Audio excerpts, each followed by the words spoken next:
Hi சொந்தங்களே, இன்றைக்கி வந்து நான் ஒரு சின்ன ஒரு டிப்ஸோடு வந்திருக்கேன். வெண்டைக்காய் வந்து எப்பயுமே வந்து நம்ம வதக்கிட்டு நம்ம செய்கிறோம் பார்த்தீங்களா, ரொம்ப வந்து குழன்னு இருக்கும்.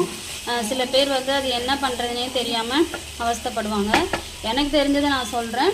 ஃபஸ்ட்டு எண்ணெய் ஊற்றிட்டு கடுகு உளுத்தம்பருப்பு போட்டுட்டு நான் வந்து சிம்பிளாக தான் இன்றைக்கி செய்கிறேன். நீங்கள் வெங்காயம் இதெல்லாம் ஆட் பண்ணுறதா இருந்தால் என்னென்ன ஆட் பண்ணணுமோ பண்ணிக்கோங்க. எல்லாத்தையும் போட்டு வதக்கினதுக்கப்புறம் கடைசியாக வந்து வெண்டைக்காய் கொட்டி இந்த மாதிரி நீங்கள் சிம்மில் வச்சு ஃபுல்லாக சிம் பண்ணிவிடுங்க. சிம் பண்ணிவிட்டு வதக்கிக்கிட்டே இருங்க. எவ்வளோ நேரம் நம்ம வதக்குறோமோ அந்த குழகுழப்பு தன்மை வந்து போயிடும். சரிங்களா? இப்போ நம்ம வதக்க ரொம்ப குழன்னு ஆகும். மறுபடி வந்து நம்ம வந்து அது அந்த குழகுழப்பு வந்ததுக்கப்புறமும் இன்னும் நம்ம வதக்கிக்கிட்டே இருந்தோம்னா அந்த குழகுழப்பு போயிடும். அதுக்கப்புறம் நம்ம உப்பு மிளகாத்தூள் இதெல்லாம் போட்டு நம்ம அதுக்கப்புறம் வந்து கொஞ்சமாக தண்ணி ஊற்றி ஃப்ரை பண்ணிக்கலாம். சில பேர் ஆயிலே ஃப்ரை பண்ணுவாங்க. நானுமே சில டைம் ஆயிலில் ஃப்ரை பண்ணேன். இன்றைக்கி வந்து கொஞ்சமாக தண்ணி ஊற்றி நான் ஃப்ரை பண்ண போகிறேன்.